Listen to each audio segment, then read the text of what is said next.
Olá amigos, eu sou o professor Mauro Gzelini e estamos com mais um programa Wellness em Foco. Este é um programa voltado para você, profissional da área da saúde.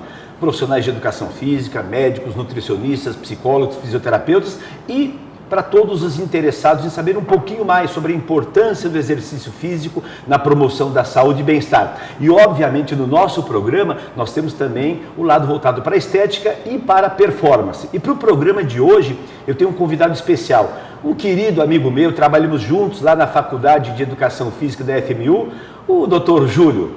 Doutor Júlio, tudo bem? Prazer, Mauro. Muito bom estar aqui. Por gentileza, se apresente para os nossos internautas.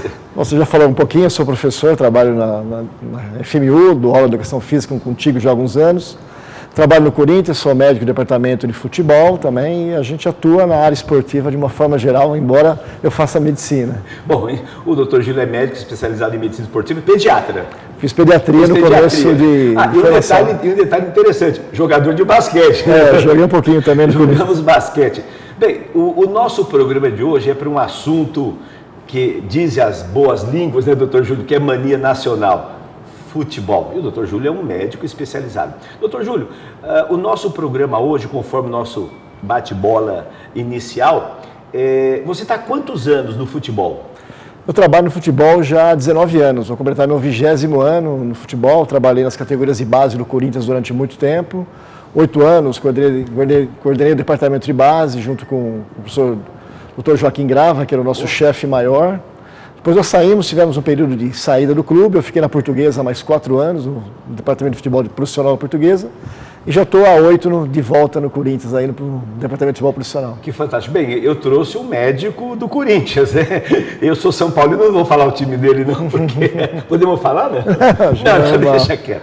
Bem, doutor Júlio, o tema de hoje é evolução.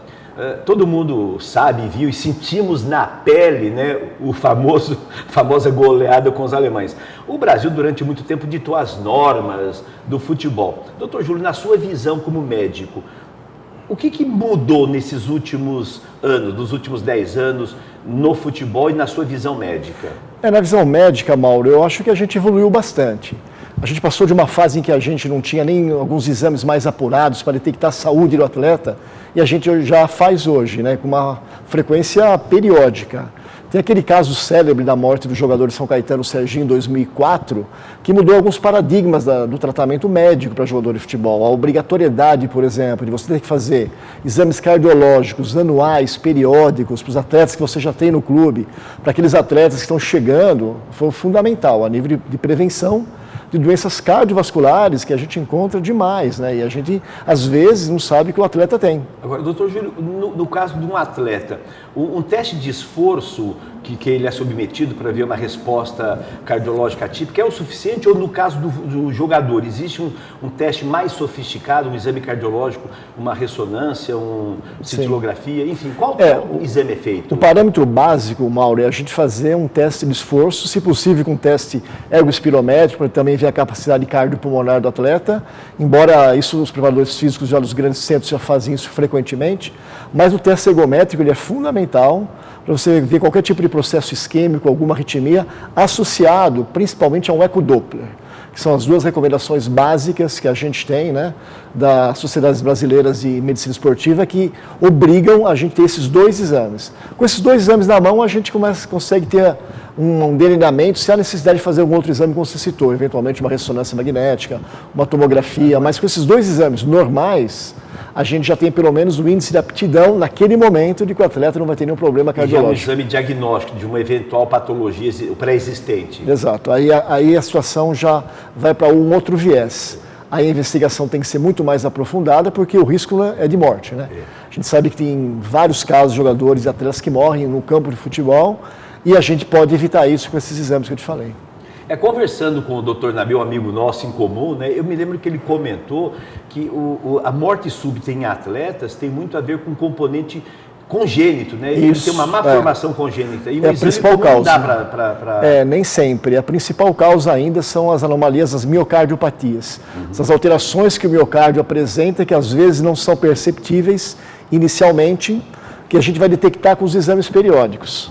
É a principal causa. As causas secundárias seriam os infartos, as obstruções coronarianas, a gente atinge um grupo maior, geralmente a partir dos 35 anos. Mas no atleta jovem, naquela fase que o atleta está em fase de atividade física frequente, a principal causa são as alterações genéticas do coração. Doutor, então um aspecto que evoluiu nesses anos, então foi uma avaliação médica mais detalhada, diferente do que era feito alguns anos atrás. Essa é uma delas. A gente tem também usado de outros tipos de avaliações, né? Então, no clube, por exemplo, eu trabalho num clube grande, a gente tem recurso de fazer exames otorrinolaringológicos, oftalmológicos, a gente faz um screening laboratorial muito grande do atleta. Então a gente sabe quando o atleta tem uma alteração anêmica, uma alteração de uma enzima, uma alteração de uma situação básica, às vezes de um colesterol, uma propensão a diabetes, que são alterações clínicas que, por incrível que pareça, a gente capta em jogador de futebol. E não se fazia isso anteriormente. Então, hoje a gente tem esse cuidado maior de cuidar também da saúde clínica do atleta, não só pensando no lado esportivo, ortopédico do atleta, né? Eu me lembro alguns anos atrás, conversando com um colega seu, o Dr. Luiz Carlos, o Léo Vilarinho, né, e o saudoso Dr. Osmar, eu me lembro que eles comentaram que era muito comum jogadores que vinham do interior do país para o Corinthians. Eles vinham eram bons, bem habilidosos, então sabiam chutar, tinham todas aquelas habilidades motoras específicas. No entanto, eles vinham com uma série de deficiências nutricionais. Isso não acontece mais, ou ainda tem esse problema? Mais em categorias de base, Mauro, mais em garotos que vêm de centros distantes, que chegam às vezes muito jovens para o clube, eles têm alguma alteração nesse sentido. Mas a gente corrige, então a gente tem como a gente havia comentado, a evolução justamente é isso. A gente consegue corrigir e chegar com o atleta na situação plena de chegar num profissional. A gente tem vários casos de atletas que estão indo para o nosso departamento profissional já com a qualidade de saúde perfeita, coisa que não tinha. Quando eu cheguei no Corinthians há muito tempo, a gente tinha dificuldade em fazer esses exames.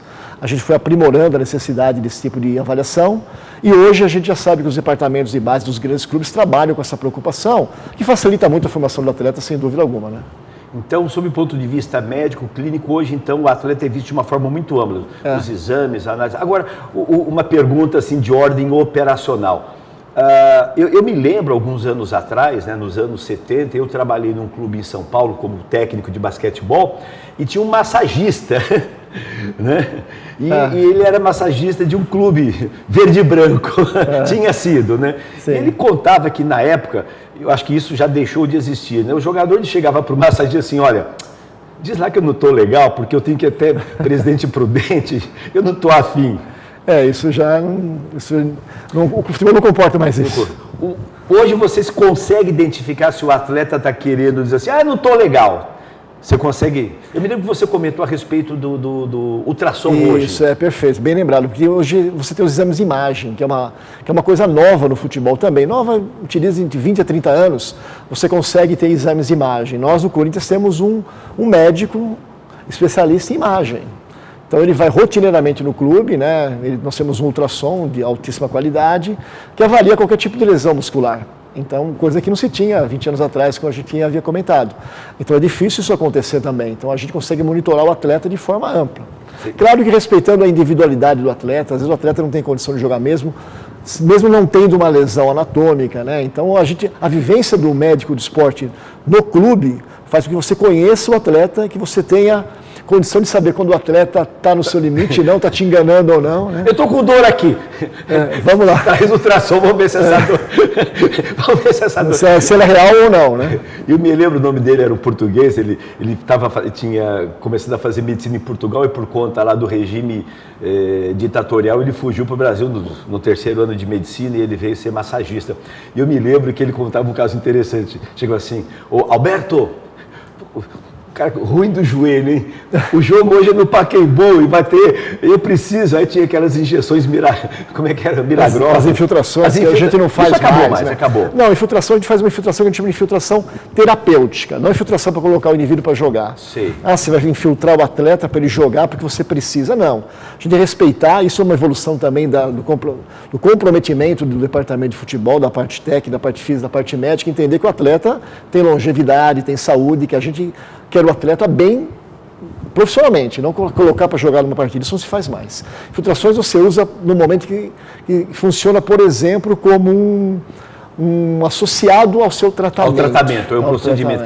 Dizem as más línguas, né, que E um dos fatores que acelerou o declínio do Garrincha foi essas famosas infiltrações. A gente tem o caso do Garrincha, tem do Reinaldo, né, que foi tirado do menisco precocemente, sem querer criticar, que naquela época se fazia isso mesmo, né? Era um procedimento adotado como conduta. Hoje você não faz esse tipo de procedimento. Aconteceu com o Zico também, tem uma dificuldade também de duas cirurgias de joelho com reabilitação não adequada, né? Então a gente tem que reabilitar o atleta para deixar ele em condições de jogar. Hoje, Mauro, raramente a gente veta um atleta. Sim. A gente tem que conhecer a limitação do atleta, mas vetá-lo, porque dizer, o indivíduo é incapacitado para jogar, com a evolução da medicina, da fisioterapia, né? Isso a gente já praticamente descartou. Doutor Júlio, na sua visão, você trabalha hoje nos maiores clubes do Brasil e considerado um bicampeão mundial, quer dizer, um clube de muita projeção. Analisando o seu departamento, eu sei que até nós já tivemos oportunidade com o nosso diretor, o Delcy, teve há 2 anos atrás, fazer uma matéria fantástica mostrando toda a infraestrutura do Corinthians. Foi uma matéria muito, muito bonita que nós fizemos no outro programa. Na sua visão e opinião, hoje, a medicina do futebol do Brasil, ela está nos mesmos padrões da medicina do Barcelona? Tá, Mauro, sem querer falar, tá sim, a gente tem todos os recursos que eles têm lá. Talvez as técnicas de tratamento sejam diferentes, mas a gente não deve para ninguém, a gente faz tratamento de ponta, hoje a gente segue realmente todas as evoluções tecnológicas de tratamento, a introdução do PRP, por exemplo, o plasma rico em plaquetas, que é um acelerador de recuperação de atletas, que é feito de uma forma muito grande, e sempre ressaltando a integração, porque o sucesso no resultado não depende só do tratamento médico. Claro. A fisioterapia bem feita, também a evolução fisioterápica, a parte física, o conjunto do trabalho todo, porque o atleta machuca muito. Será que não volta cedo? Você sabe que esse assunto, olha, você que está nos assistindo, eu convidei o Dr. Júlio para 3 programas. Neste nós estamos falando sobre a evolução. E veja que, segundo o Dr. Júlio, nós estamos no mesmo nível, sob o ponto de vista médico.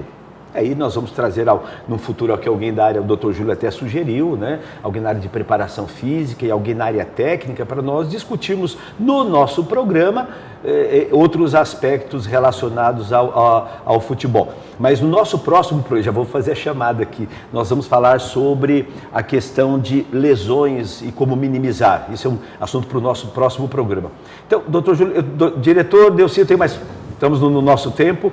Bom, doutor Júlio, alguma sugestão, algum comentário complementar a respeito, se o médico que estiver nos assistindo, se ele quiser seguir essa carreira de médico de medicina esportiva, existe possibilidade, existe um local? Existe, hoje já...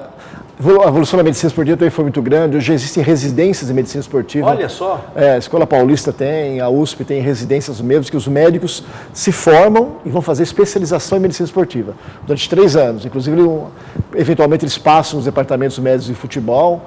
E é uma especialidade bacana, uma especialidade que você lida com coisa mais atraente, né? Você não lida com um doente em si, né? Você promove saúde para um indivíduo que quer fazer atividade física, né? E é uma especialidade muito bacana que eu sempre, alguns jovens me perguntam, faça, se você quer fazer, faça. O campo de trabalho é abrangente, está começando a melhorar, mas de qualquer forma é algo que é muito prazeroso.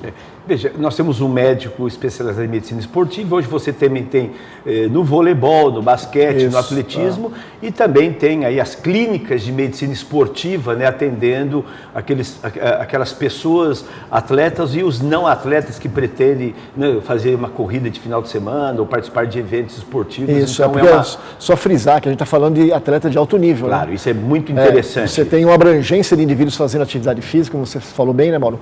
Que é muito grande, né? Então, são indivíduos que não são atletas, fazem de forma lúdica, de forma amadora, que também merecem cuidados e orientações, né? Bem, olha, nós estamos terminando esse nosso programa. Esse é um programa que faz parte de um projeto fantástico, que é um centro de treinamento multifuncional, com a parceria do Instituto Forte, a empresa Wellness e o Instituto Mauro Gzelini. Esse é um projeto inovador e o programa Wellness em Foco é o 4º pilar desse programa. Doutor Júlio, muito agradecido pela sua presença, pelo seu tempo, e você vai nos ver no próximo programa. Eu já vou dar a chamada, nós vamos falar sobre como minimizar as lesões. O que o doutor Júlio, o que a equipe médica está fazendo para que nós tenhamos atletas por mais tempo, tá bom? Doutor Júlio, muito agradecido pela sua participação, fantástico. Um abraço. Agradeço, um abraço, obrigado.